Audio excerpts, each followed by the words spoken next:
Nós te adoramos, Senhor. Nós exaltamos o teu santo nome. Nós estamos aqui, Pai, com um propósito de te adorar, de magnificar o teu nome, de te dar louvores, Pai, de exaltar o nome do teu Filho Jesus Cristo. Oh, que noite maravilhosa, Pai. Muito obrigado. Muito obrigado por cada vida que está aqui, Pai, por cada pessoa que veio até essa igreja hoje, Pai. Eu creio que há algo precioso da parte do Senhor para ser ministrado nessa noite. Esse é um dia especial, um dia que o Senhor criou para nós, para nos regozijarmos nele, para vivermos as melhores experiências em sua presença. Hoje é um dia especial. Aleluia, graças te damos, Pai. Muito obrigado. Obrigado, pessoal do louvor. Esse pessoal é muito bom, né? Do louvor, vocês concordam? Amém.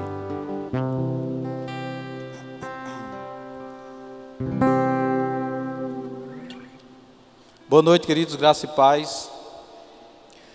Quero dizer que é um imenso prazer para mim estar aqui hoje e ter recebido esse convite. É a primeira vez que eu ministro aqui nesse púlpito, nesse palco. E quero declarar de antemão para vocês que eu nunca almejei o púlpito. Porque um dia eu entendi que o púlpito é a minha vida. A minha vida é o púlpito. A minha vida deve ser testemunho vivo da palavra. Testemunho vivo do amor de Deus, a bondade de Deus. Então eu nunca me preocupei com o púlpito. E hoje o púlpito para mim, hoje nessa data, também não é preocupação. Amém? Mas eu agradeço pela oportunidade.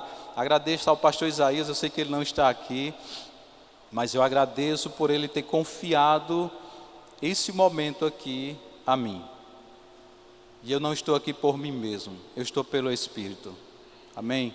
Até porque tudo que eu vou falar aqui hoje vem do Espírito. É inspiração do Espírito Santo de Deus. Nós estamos aqui para uma exposição à palavra de Deus. Enquanto nós nos expomos à palavra de Deus, algo no reino espiritual acontece. Enquanto nós nos expomos a essas verdades, a essa palavra, o reino espiritual começa a se mover em nosso favor, para fazer com que tudo aquilo que procede do coração de Deus se concretize em nosso meio e se torne verdade. Porque a palavra dele é a verdade. Amém? E aí eu fiquei pensando sobre essa ministração. E inicialmente o que eu tinha em meu coração era falar sobre vida com propósito.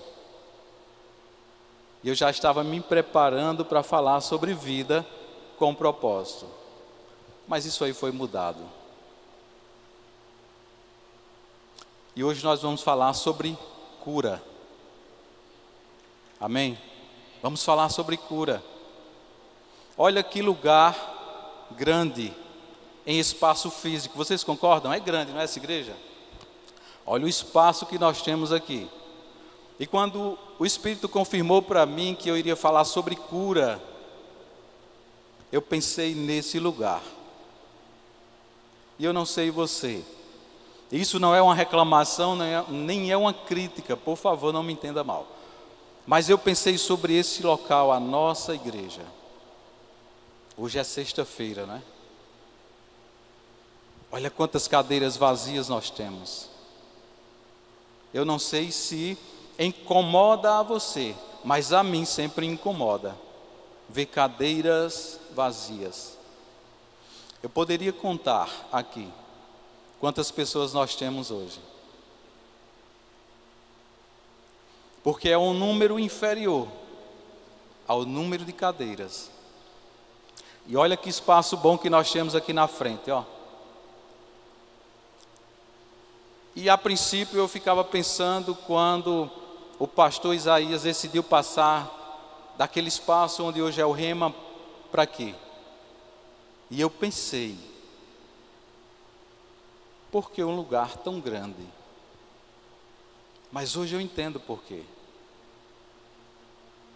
Olha só para esse espaço aqui. Quantas camas nós podemos acomodar aqui? Aí você pode pensar, cama, por que cama? De pessoas doentes. Quantas cadeiras e rodas não cabem nesse espaço, nesse corredor? Quanto espaço para as pessoas levantarem de cadeiras e de camas e celebrarem ao Senhor, glorificarem ao Senhor correndo aqui nesse lugar. E hoje eu entendo por que um espaço tão grande. Mas aí você pode dizer, isso ainda não está acontecendo, mas eu creio que vai acontecer. Não teremos cadeiras vazias, teremos necessidade de mais cadeiras. Sabe por que eu falo isso? E eu vou confirmar para você na palavra. Isso é vontade de Deus. As igrejas evangélicas, elas não podem estar ou estarem vazias, porque tem um mundo em sofrimento. Quando pessoas estão doentes diante de uma epidemia, de uma doença que se alastra rapidamente, elas procuram os hospitais. Vocês lembram da pandemia? Lembram da pandemia?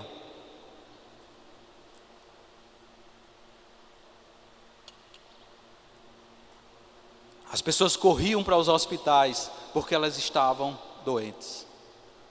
Porque lá elas vão buscar ajuda. Lá elas vão à procura de alívio e de cura, que nem sempre acontece. Mas a igreja é o lugar de acolher pessoas doentes, pessoas amarguradas, pessoas desenganadas, pessoas frustradas, pessoas tristes. E o mundo está em sofrimento. Mas esse lugar, eu falo por inspiração do Espírito, esse lugar vai ser cheio de pessoas. Cheio de pessoas. Cadeirantes virão para aqui. Camas serão trazidas para esse lugar. Haverá um reboliço nessa cidade, pelo que vai acontecer nesse lugar. Só no Verbo da Vida Distrito, não. É vontade de Deus que toda a igreja, independente da placa, ela funcione dessa forma. É assim que o mundo precisa ver a igreja de Cristo. É assim que a igreja de Cristo precisa se conduzir. Pessoas virão até aqui. Gutierre, pode orar por mais diáconos. Eu creio em nome de Jesus, que esse lugar será um lugar repleto de pessoas. E a equipe que ele tem hoje não vai conseguir trabalhar pela demanda desse lugar. Se você crê, diz amém. Isso é o suficiente, porque você está concordando comigo. E quando eu vim até aqui, eu vim crendo que viria por inspiração do Espírito. Mas nós vamos ver na palavra e basear o que eu estou falando agora, que é vontade de Deus, que esse lugar esteja repleto de pessoas. Amém? Vamos orar? Pai, te damos graças pelo teu amor, pela tua palavra. Te agradecemos, Pai, por Jesus Cristo, pela salvação que foi apresentada a nós, Pai, pelo teu grande amor que nos conquistou, que nos alcançou. Obrigado porque nós fomos arrancados do império das trevas para o reino do Filho do teu amor. Obrigado, Pai, porque hoje nós somos cidadãos dos céus, nós somos cristãos, nós somos discípulos de Jesus Cristo de Nazaré. Nós somos você, Pai, aqui na terra. E eu creio em nome de Jesus, que nós, enquanto igreja, enquanto cristãos, vamos sim entrar naquilo que é vontade tua para esse mundo, para essa terra, para a tua igreja aqui, Senhor. Eu te agradeço por essa noite e por tua palavra que regerá o nosso tempo aqui, Pai. Pela tua palavra caindo em nossos corações como semente em boa terra e frutificando, Pai, e nós veremos e nós desfrutaremos de tudo que vai ser plantado e colhido nesse lugar. Te agradecemos por tudo, em nome de Jesus. Deus é bom, amém? Então, eu vou começar dizendo para você que cura e saúde divina são vontade de Deus. Não é vontade de Deus apenas que haja a cura de uma doença, de uma enfermidade em nosso corpo físico, mas que andemos em saúde divina. Agora, é claro que isso envolve vários fatores, não podemos negar. Então, falar bem rápido a respeito da importância de não vivermos no sedentarismo, e agora ela vai ficar feliz ali, né, se eu estou falando sobre isso. Se precisarem de alguém para instruir quanto à atividade física, tem uma pessoa boa ali, né? Eu não conheço o trabalho dela, mas tenho ouvido falar. Então, cuidado com o corpo, prática de alguma atividade física. Isso é uma coisa muito importante, porque não podemos desenvolver o nosso espírito e permanecer com o nosso corpo estático, inerte, parado, sem movimento, porque dessa forma, provavelmente doenças virão. E talvez muitos de nós não consigamos cumprir o tempo de vida estabelecido por Deus para nós, por negligência. Estou falando isso para mim, certo? Não é para você, eu estou falando para mim. Prática de atividade física, mudança de hábito alimentar, uma coisa muito importante também. Já dizem aí que nós somos resultado daquilo que comemos. Eu conheço pessoas que, recentemente, um colega de trabalho disse para mim: rapaz, por muitos anos, o meu café da manhã foi Coca-Cola. Eu não sei se você gosta de Coca-Cola. Eu também não vou ser hipócrita e falar para você que aquela sensação de tomar um copo de Coca-Cola gelado, que desce aqui rasgando, eu não sei nem o que é que faz lá para dentro. Mas estou falando sobre a sensação, se não é boa.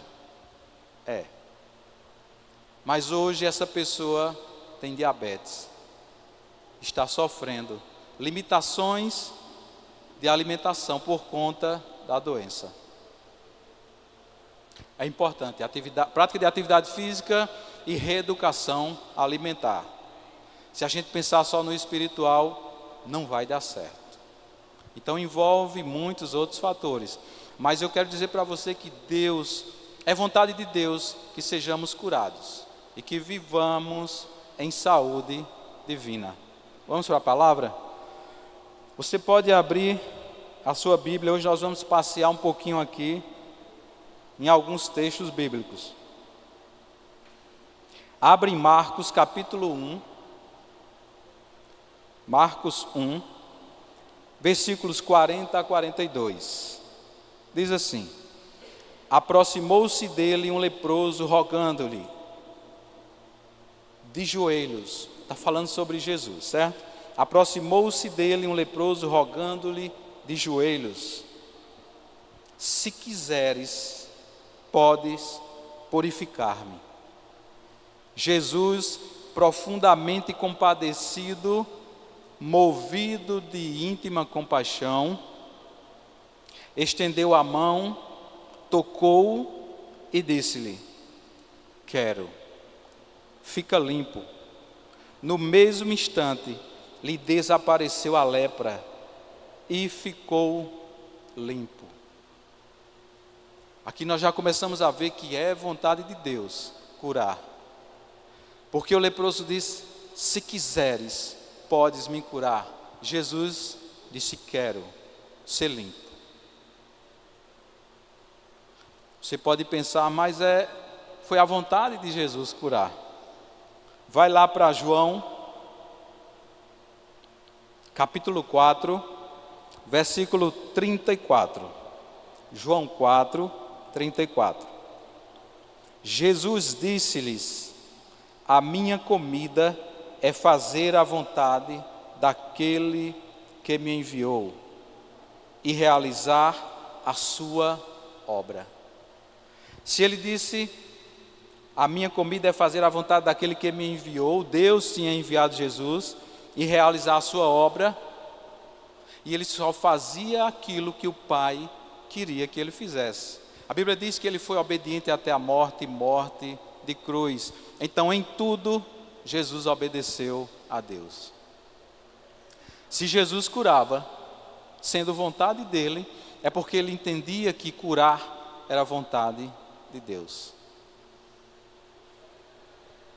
É vontade de Deus curar e que permaneçamos em saúde divina.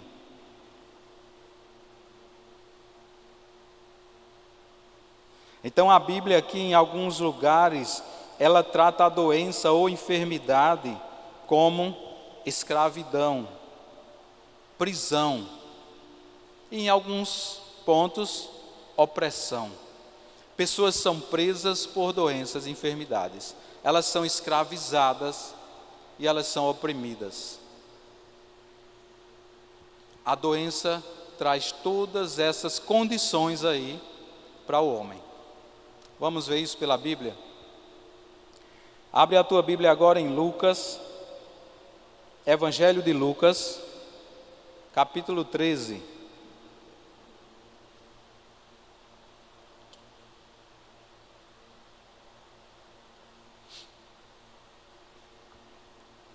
Lucas 13, versículos 10 a 16. E ensinava no sábado, está falando de Jesus, e ensinava no sábado numa das sinagogas, e eis que estava ali uma mulher que tinha um espírito de enfermidade, havia já 18 anos. Há 18 anos essa mulher sofria. A Bíblia diz, ela tinha um espírito de enfermidade, era um espírito maligno. E andava curvada, e não podia de modo algum endireitar-se. A coluna dela era envergada. Ela andava olhando para o chão e não podia se endireitar. E vendo Jesus, essa mulher, chamou-a a si e disse-lhe: mulher, estás livre da tua enfermidade. E pôs as mãos sobre ela, e logo se endireitou.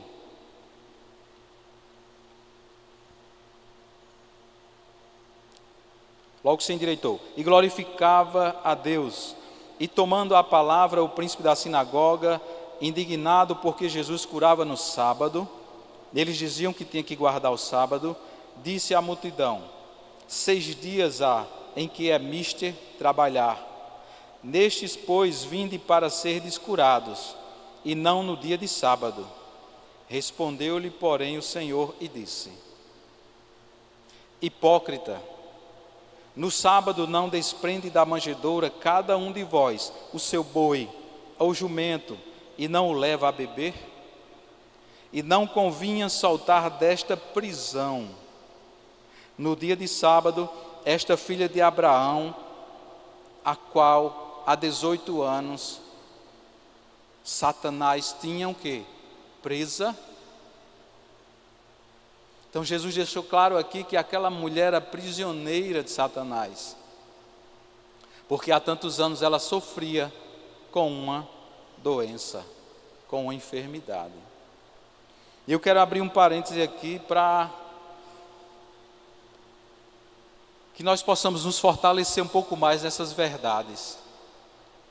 É que pense numa coisa que acontece com o crente.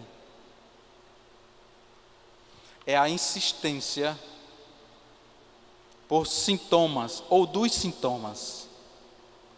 Você ora, crê. Pessoas oram por você, você recebe imposição de mãos. E você fica ali convicto da cura. Mas logo depois, aquele sintoma aparece. E ele vem com força para anular aquilo que a palavra fala. Para que nós passemos a pensar: rapaz, eu achei que tinha sido curado, mas não fui. Se existe um campo aonde Satanás tem espaço de atuar, é na nossa mente.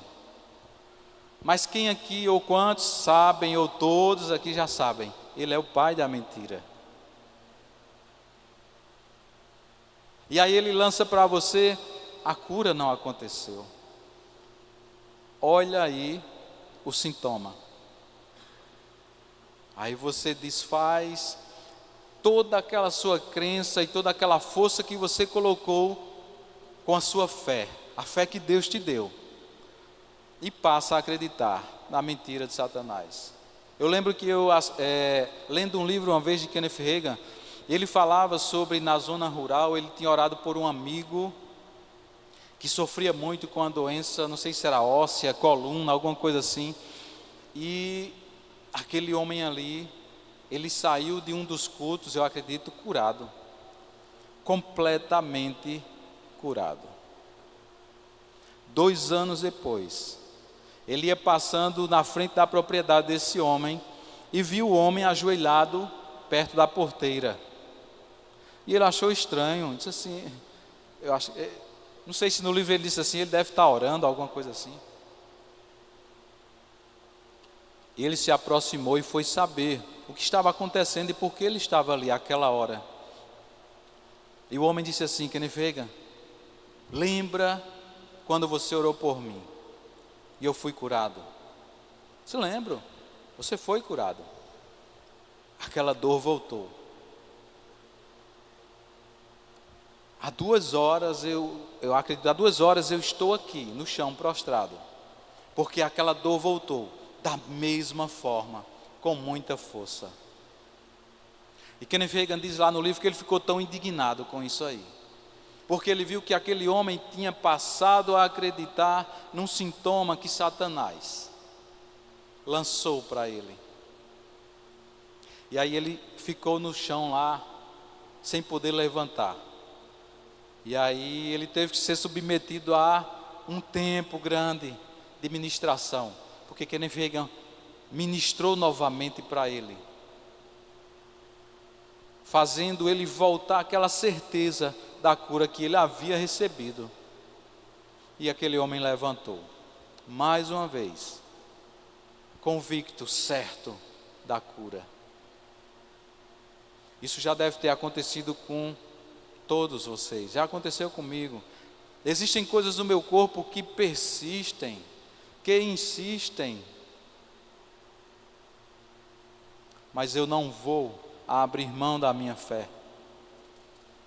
Existem situações das nossas famílias que persistem, parece que perduram, parece que elas não vão ter fim.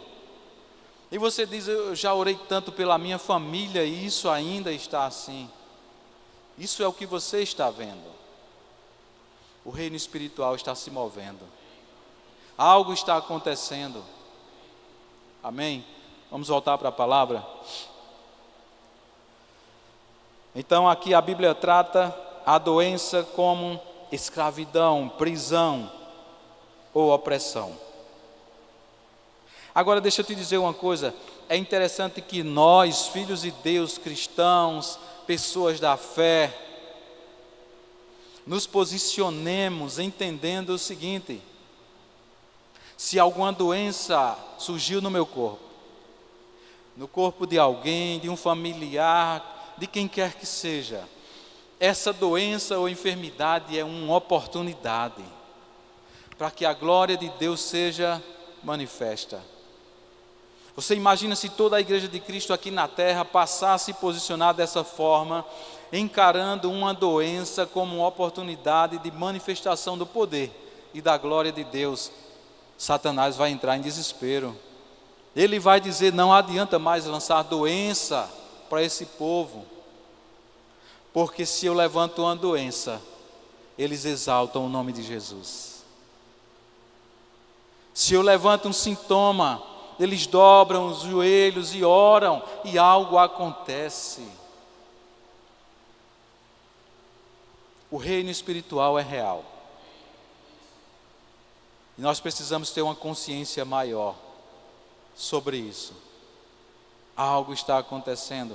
A tua família não é a mesma de uma semana atrás, de um mês atrás, de um ano atrás. A tua vida não é a mesma. Existiram coisas acontecendo nesse tempo que você talvez não tenha percebido. Mas algo está acontecendo. Amém? Deus é bom. Vamos lá, abre tua Bíblia agora em João 11, versículos 1 a 4. Evangelho de João, capítulo 11, versículos 1 a 4. Estava, porém, enfermo um certo Lázaro, de Betânia, aldeia de Maria e de sua irmã Marta. E Maria era aquela que tinha ungido o Senhor com unguento, e lhe tinha enxugado os pés com seus cabelos, cujo irmão Lázaro estava enfermo. Aqui Lázaro estava doente. Mandaram-lhe, pois, suas irmãs dizer: Senhor, dizer a Jesus: Senhor, eis que está enfermo aquele que tu amas, Lázaro. E Jesus, ouvindo isto, disse: esta enfermidade não é para a morte, mas para a glória de Deus, para que o Filho de Deus seja glorificado por ela. Olha só, isso que está confirmando o que eu falei. Jesus recebe a notícia que Lázaro, a quem ele amava, ele te ama? Jesus te ama? Amém. Ele já provou o seu amor na cruz. Então ele recebe a notícia: Lázaro está doente. Aí ele disse: essa enfermidade não é para a morte, mas para a glória de Deus. E você pode ter pensado aí rapidamente: mas Lázaro não morreu? Morreu. Mas aí eu pergunto: ele permaneceu morto? Não. E Deus foi glorificado na ressurreição de Lázaro? Foi. Jesus está dizendo para nós o seguinte, isso é a minha versão, certo? Não tenha medo de doença. Ele está dizendo para mim e você: não tenha medo de enfermidade. Transforma essa situação em glória para Deus. E sabe o que vai garantir que isso aconteça? A nossa fé. Todos nós temos fé. Deus repartiu uma medida de fé a cada um de nós. O que eu posso fazer com essa fé depende de mim. Eu posso me tornar um cristão poderoso com a fé, a medida de fé que Ele me deu, ou um cristão estagnado, paralisado, achando que o poder de Deus, através da vida de alguém, é apenas para algumas pessoas. Não, para todos nós. Você tem a fé de Deus, você tem a vida do próprio Deus. Então aqui ficou claro que Jesus disse: vamos transformar a desgraça em glórias para Deus. Amém? Agora volta um pouquinho também em João, capítulo 9, versículos de 1 a 3. João 9, 1 a 3.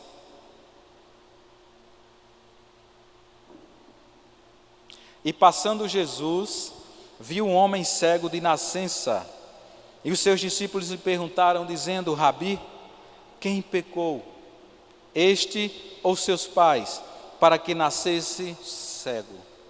E às vezes nós pensamos: por quê? Por que essa doença? Por que essa doença apareceu? Por que essa doença chegou? Por que ela se manifestou? Seja no meu corpo ou no corpo de alguém, pessoas que nós amamos. Aí Jesus fala, respondendo ao que eles perguntaram: nem ele pecou, nem seus pais, mas foi assim, para que se manifestem nele as obras de Deus. Quando você olhar para alguém enfermo, doente, em estado terminal ou não, cego, não olha para aquela pessoa e pensa: coitado, está numa situação dessa.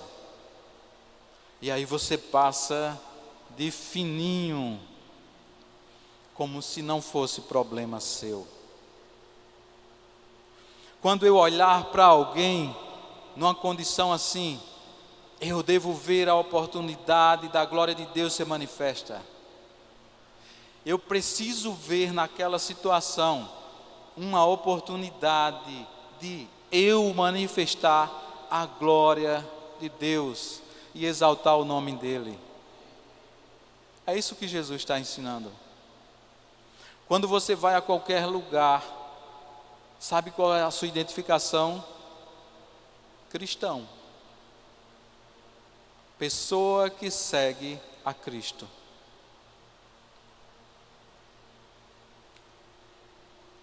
Vamos voltar para a palavra.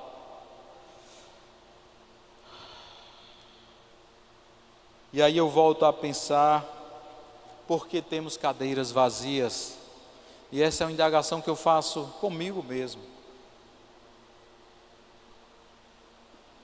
Mas eu já perguntei para o Senhor também: Pai, por que cadeiras vazias? Por que uma igreja com mais cadeiras vazias do que com pessoas? Vamos para a palavra. Eu quero que você abra agora em Atos. Vamos lá para a primeira igreja, certo? A igreja de Cristo começou lá em Atos dos Apóstolos. Nós temos como a igreja de Atos uma igreja modelo. Vamos ver alguma coisa que diz lá em Atos 10, 38. Atos 10, 38. Como Deus ungiu a Jesus de Nazaré com o Espírito Santo e com virtude ou poder, o qual andou fazendo bem e curando a todos os oprimidos do diabo, porque Deus era com ele. Como Deus ungiu a Jesus de Nazaré com o Espírito Santo e com virtude ou poder, o qual andou por toda parte fazendo bem e curando a todos os oprimidos. Naquele texto anterior nós vemos que Jesus disse assim: essa mulher que há 18 anos é prisioneira de Satanás. Ele disse que doença é prisão. Agora está dizendo que doença é opressão. Se Jesus andou por toda parte fazendo bem e curando a todos, o que nós precisamos fazer? Andar por toda parte fazendo bem e curando a todos. Se não estamos fazendo isso ainda, porque eu creio que vamos fazer, deve ser porque, com o passar dos anos, né, Osmani, aí o evangelho foi ganhando outra roupagem, né? Aí foi mudando de cara. Não. Essa palavra é imutável. Ela é uma palavra digna de toda aceitação. Deus é um Deus imutável. A Bíblia diz que Ele é o mesmo ontem, hoje e será eternamente. Se isso não está acontecendo hoje, há algum problema com o Evangelho? Não, há algum problema comigo.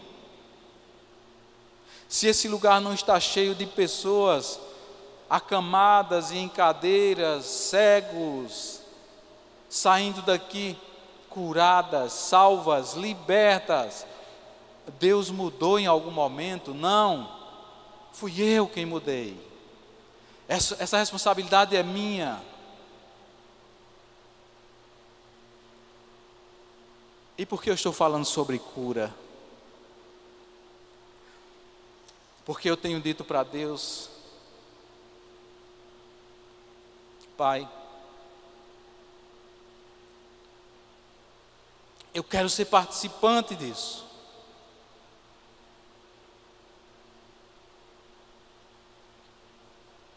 Eu quero ser participante desse novo tempo.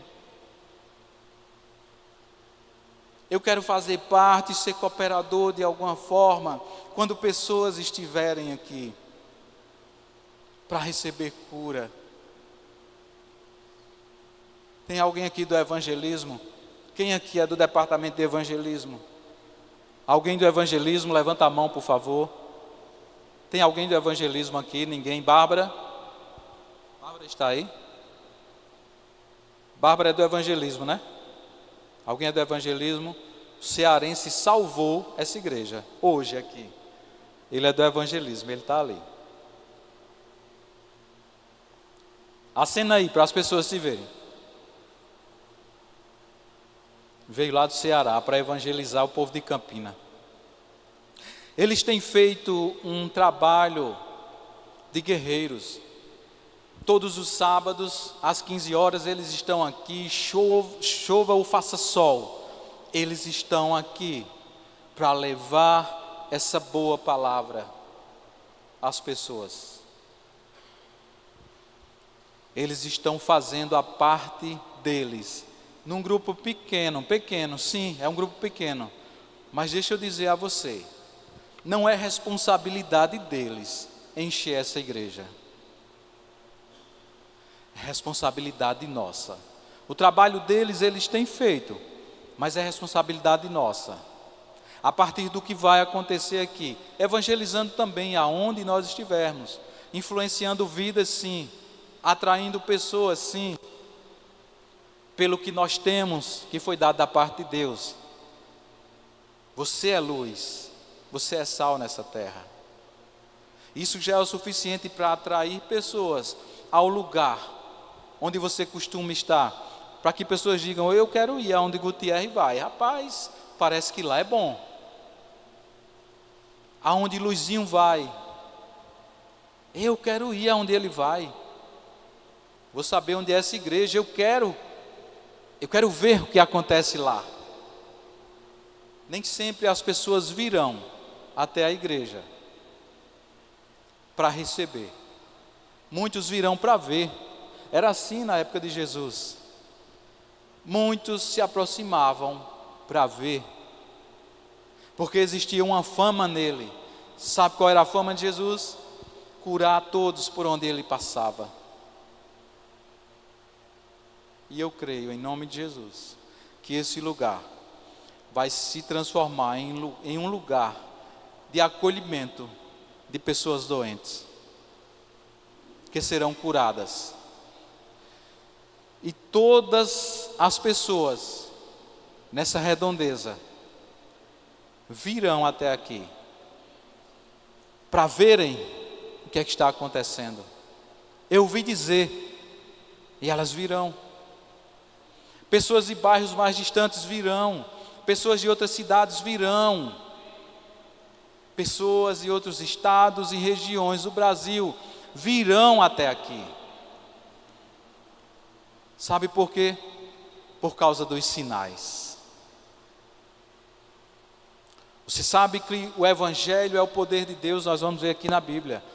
A Bíblia diz que o Evangelho é o poder de Deus. Paulo fala isso na carta aos Romanos.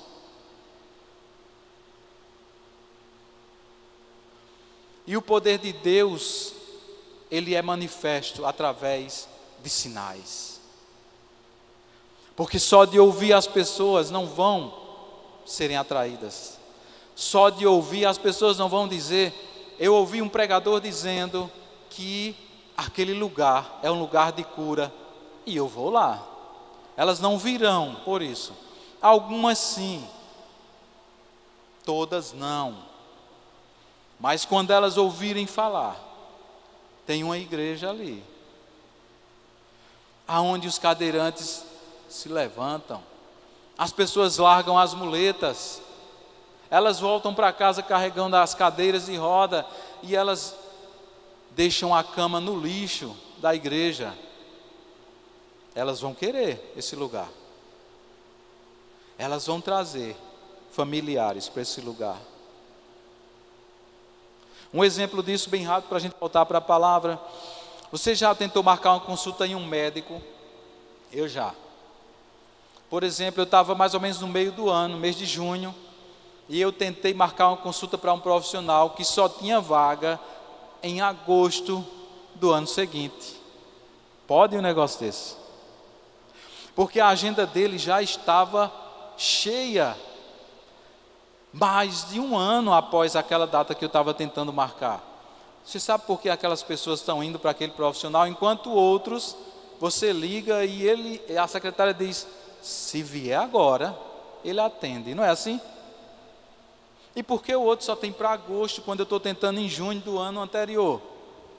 Porque as pessoas ouviram relatos de que ele é bom.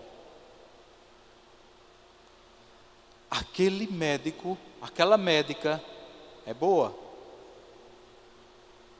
E pelo testemunho das pessoas, muitos outros procuram aquele profissional. Pelo testemunho de curas que acontecerão nesse lugar, pessoas ouvirão falar e virão, e nós não teremos espaço aqui para tanta gente.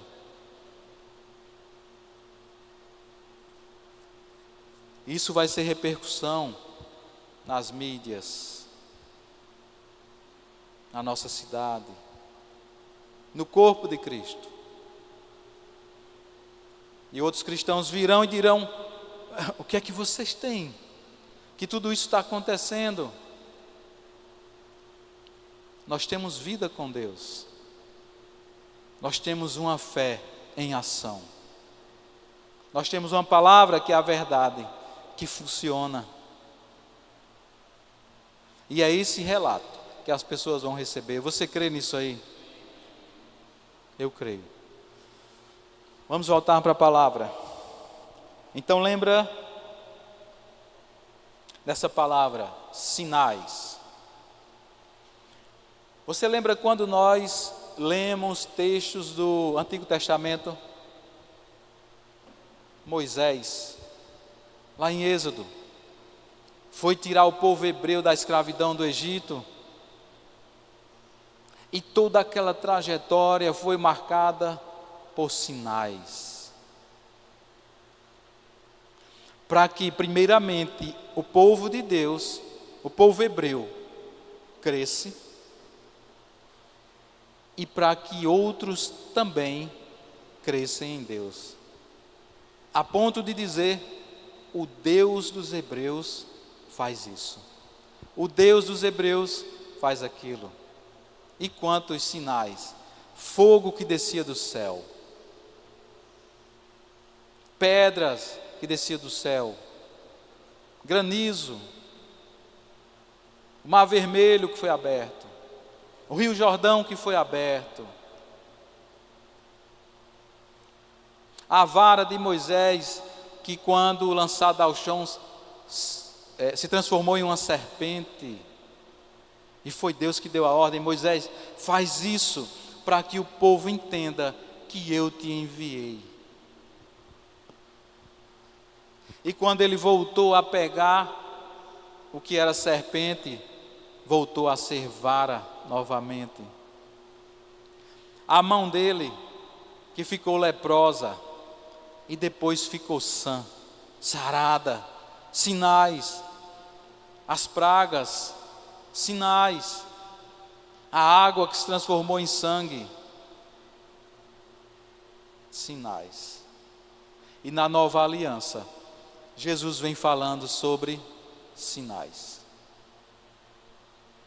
Então, Deus é um Deus de sinais. E o que é que vai atrair o mundo até a igreja? Os sinais. O poder de Deus, a manifestação do poder de Deus. Amém? Vamos voltar para a palavra?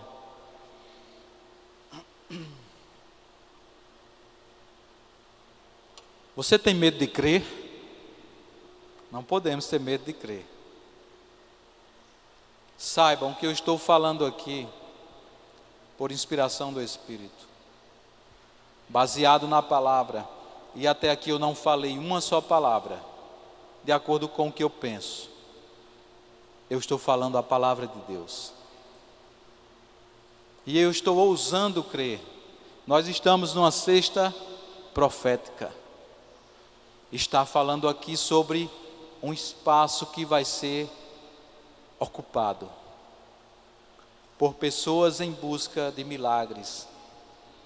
A Igreja de Cristo vai ser conhecida, me entenda e não me interprete mal, eu estou falando da nossa igreja local. Nós estamos inseridos num ministério que está alcançando todo mundo. E além desse ministério Verbo da Vida, existem outros ministérios de poder, de homens e mulheres de Deus. Eu não estou falando sobre manifestação do poder do ministério Verbo da Vida, mas eu estou focando na nossa igreja local, porque me incomoda ver cadeiras vazias. Amém? Você está entendendo? Se preocupa não, essas cadeiras vão ser ocupadas. Você vai precisar chegar mais cedo nos cultos, para não ficar em pé. Amém? Eu podia estar com muito receio de falar isso aqui, pensando, e se não acontecer? Aí sim, se não acontecer, isso não depende só de mim, depende de cada um. Uma vida de consagração, de entrega, de considerar a palavra como verdade e passarmos a viver baseados nela. Existem coisas que são responsabilidade nossa, certo? É vontade de Deus, mas existe a nossa parte a ser feita. Eu quero fazer a minha parte. Eu ainda não tenho feito como preciso, e eu sou consciente disso, mas eu quero fazer. Eu vou conseguir fazer a minha parte para contribuir, para ser cooperador, para as manifestações do poder do Evangelho nesse lugar aqui.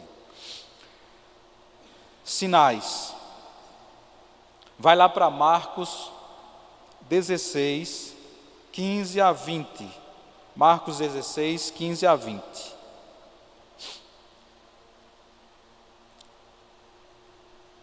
E disse-lhes, é Jesus falando: ide por todo o mundo, pregai o Evangelho a toda criatura. Quem crê e for batizado será salvo, mas quem não crê será condenado. Sinais. E estes sinais seguirão aos que crerem. Em meu nome expulsarão os demônios, falarão novas línguas, pegarão nas serpentes, e se beberem alguma coisa mortífera, não lhes fará dano algum. E porão as mãos sobre os enfermos, e os curarão. Ora, o Senhor, depois de lhes ter falado, foi recebido no céu, e assentou-se à direita de Deus. E eles, tendo partido, pregaram por todas as partes, olha que coisa boa, cooperando com eles o Senhor, e confirmando a palavra com os sinais que se seguiram. Olha só, eles receberam de Jesus a ordem: ide por todo mundo, pregai o Evangelho a toda criatura, aquele que crê e foi batizado será salvo, aquele que não crê será condenado. Aí ele diz: e estes sinais seguirão os que crerem. Sinais. O que vai acontecer? Falarão novas línguas, pegarão em serpentes, se beberem alguma coisa mortífera não te fará dano algum, porão as mãos sobre os enfermos e eles serão curados. São sinais. O mundo precisa ver de forma mais ativa, mais forte, mais presente esses sinais. Amém? Eu estou aqui, como muitos, desde o início do Verbo da Vida aqui no distrito. Quando houve aquela transição e a redenção passou a igreja para o Verbo da Vida, a gente chegou mesmo nessa transição. E eu posso até ter faltado a esse culto, mas eu não ouvi falar ainda que alguém morto ressuscitou nessa igreja. Eu estou dizendo que eu não ouvi falar. Você pode até ter ouvido e até ter visto, mas eu estou dizendo que eu não ouvi. Eu não lembro também de ter visto pessoas levantarem de camas e macas aqui, pessoas acamadas, nem de cadeiras e rodas. Eu estou dizendo que eu não vi, mas eu digo também que eu creio, que verei isso acontecer. Nós vamos ver isso acontecer. Com a vida de consagração de cada um, com a vida de entrega de cada um, crendo que a palavra é a verdade. Eu quero abrir aqui um parêntese rápido, porque eu tenho 46 segundos, mas Gutierrez, por favor, me ajuda. O ministro do segundo momento não veio, né? Não veio. Pode estender o tempo dele para mim? É possível? Ou me dá mais algum acréscimo de tempo? Pode, né? Porque o cronômetro está zerando ali, eu preciso de uma orientação de tempo.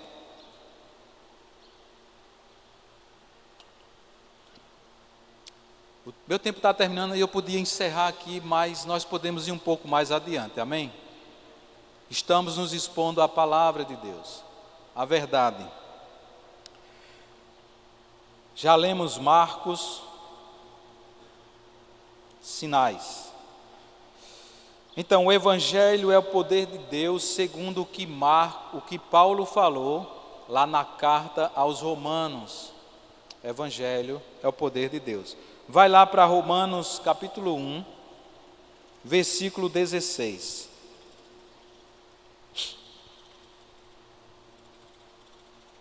Porque não me envergonho do Evangelho de Cristo, pois é o poder de Deus para a salvação de todo aquele que crê. Primeiro do judeu e também do grego. Então aqui está falando que o Evangelho é o poder de Deus. E o poder de Deus ele é mostrado através de sinais. E onde estão os sinais? Eu espero, eu desejo esses sinais. Agora deixa eu confirmar o que eu falei para vocês, que quando algo estiver acontecendo nesse lugar, pessoas serão atraídas até aqui, até este lugar. Por favor, vai lá para o Evangelho de Lucas.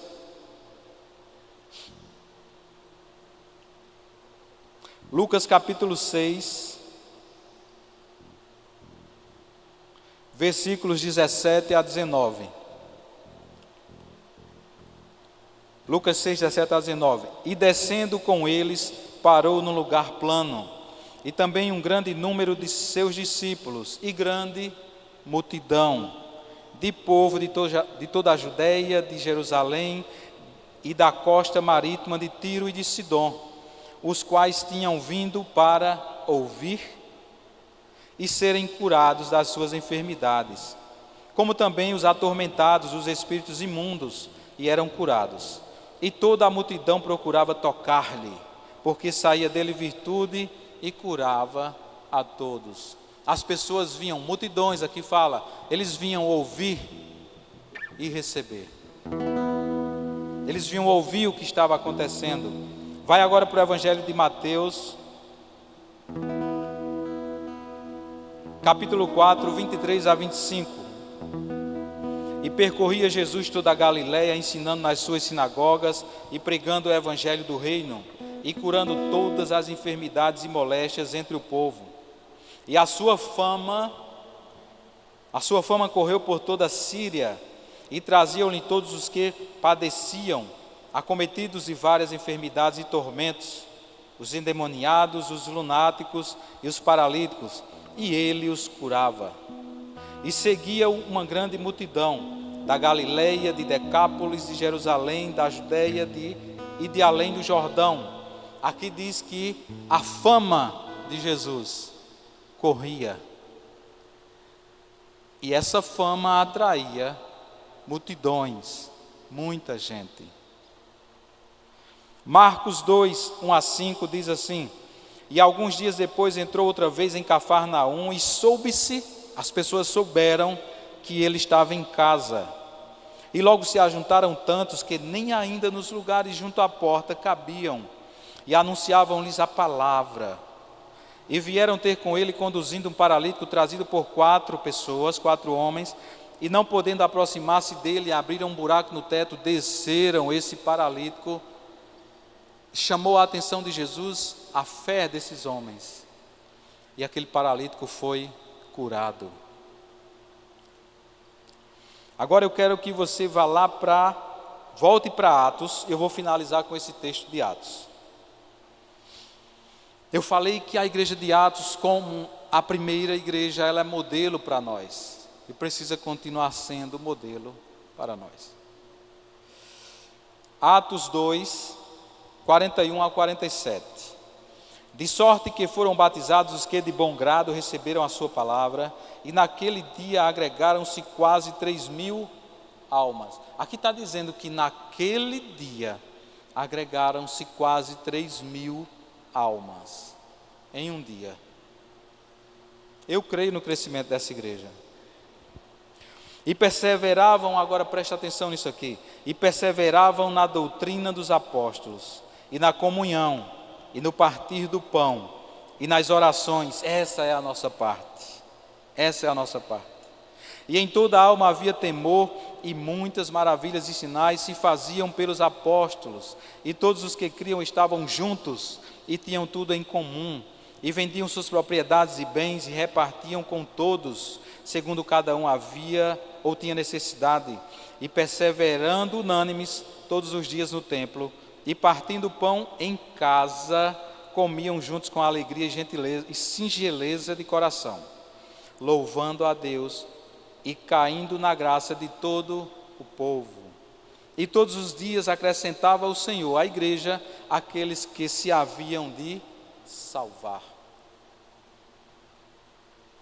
Depois lê com mais calma esse texto em casa, Atos 2, 41 a 47, e veja o que cabe a nós fazermos hoje, para que os sinais, como na igreja de Atos, e o acréscimo de 3.000 em um dia, venha acontecer na nossa igreja.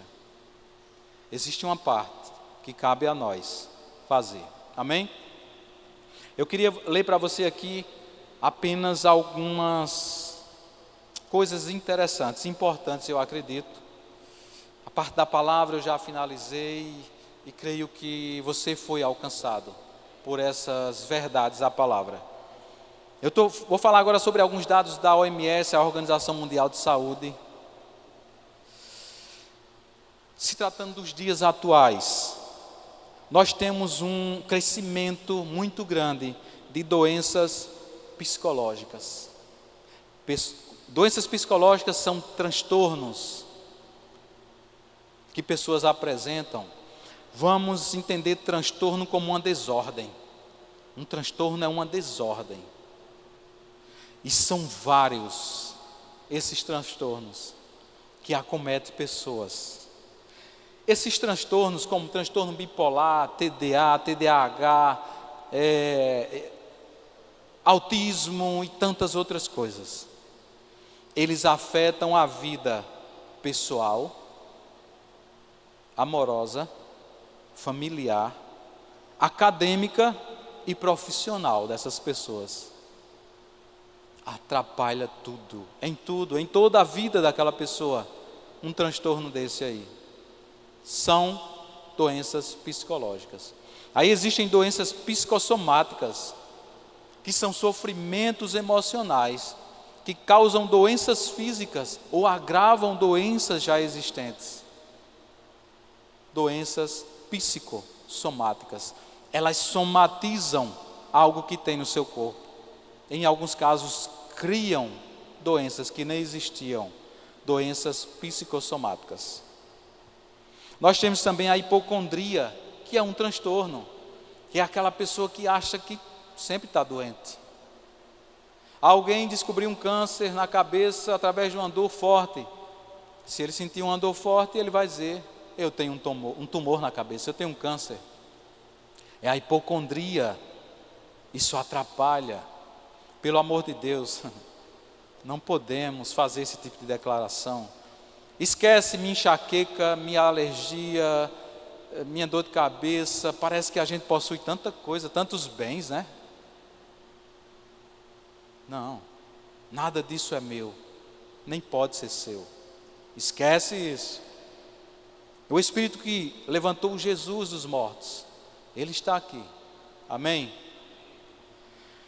Então vamos lá. Quando se trata de suicídio, a nível mundial, nós temos um suicídio a cada 40 segundos.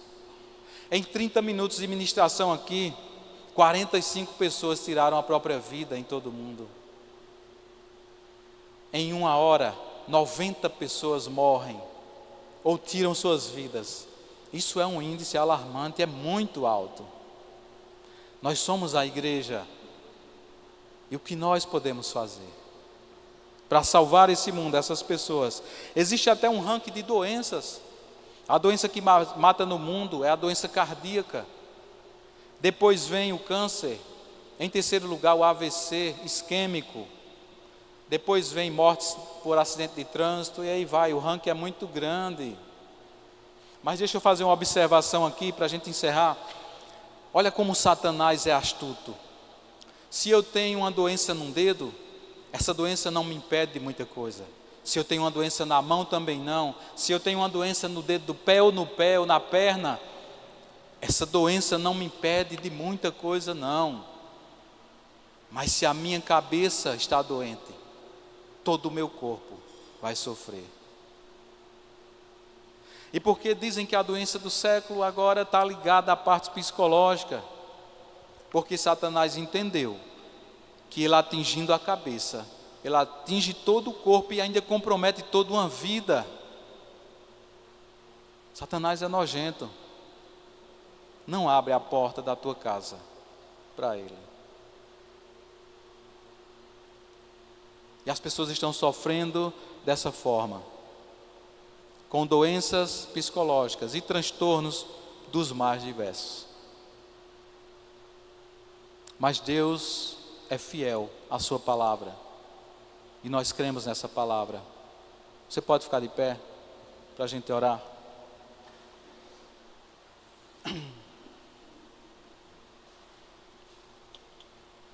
Eu quero que você se posicione hoje. Minha esposa está aqui. E faz alguns anos que ela recebeu um diagnóstico de uma vértebra rodada. Ó, que presépio. Uma vértebra rodada. Quem foi que girou esse negócio? Nós temos crido, declarado, confessado a palavra e agradecido pela cura dela. E os sintomas persistem. Mas eu creio na palavra. Você não vai continuar sentindo isso. Deus não te criou para andar com vértebra rodada. Tudo vai se aprumar. E eu quero que você, cada um de vocês aqui, que está nessa situação de algum sintoma que persiste, parece que nada está acontecendo. É mentira. Nós vivemos baseados numa palavra que é verdade. Essa palavra cura, ela é a verdade. Verdade absoluta. E você a partir de hoje vai se posicionar, não aceitando esses sintomas, não acariciando enfermidade. Oh, minha enxaqueca já chegou, né? Vem pra cá. Minha enxaqueca vai ser uma semana contigo agora. Só te largo daqui a 7 dias. Não faz isso. Tem um mundo em sofrimento esperando você estar bem para curar essas pessoas. Então não acaricia as doenças. Pai, eu te dou graças pela tua palavra, Senhor. Eu te dou graças, Pai, pela vida de cada um que está aqui, pelas pessoas que estão nos assistindo pelas redes sociais. Pai, eu te agradeço por essa palavra viva, eficaz, por essa palavra, Pai, que como espada, ela penetra, Senhor, na nossa alma, ela alcança os nossos corações, ela produz frutos, Pai. Eu declaro em nome de Jesus sobre a vida de cada um aqui, essa certeza cada vez maior de quem nós somos em Cristo. Pai, que nós passemos a desprezar sintomas, doenças, enfermidades. Eu declaro agora cura sobre cada um dos meus irmãos. Eu declaro cura, Pai, sobre cada corpo. Eu declaro cura sobre as emoções de cada um. Eu declaro cura, Pai, sobre as emoções dos nossos filhos. Eu declaro nossos filhos, crianças, adolescentes, jovens, sendo alcançados por essa palavra, Pai, tendo experiências com Teu Espírito. Não, Pai, a nossa família, ela não foi criada para o fracasso. Os nossos filhos não se perderão, Pai. As nossas famílias, elas não se desviarão do caminho. Eu declaro em nome de Jesus, Pai, pela fé, que todos aqui cumprirão os seus dias e anos de vida propostos pelo Senhor, Pai. Cumpriremos, correremos a nossa carreira, Pai, até vermos tudo se cumprindo, Senhor. Tudo que a Tua palavra fala. Declaro saúde, saúde divina sobre cada corpo aqui, Pai, sobre cada pessoa aqui. Declaro que o Teu Espírito estará incomodando cada uma dessas pessoas todos os dias, a se fortalecerem na palavra e viverem esse evangelho de poder. Obrigado por tudo, Pai, em nome de Jesus. Amém. Deus abençoe a vida de vocês.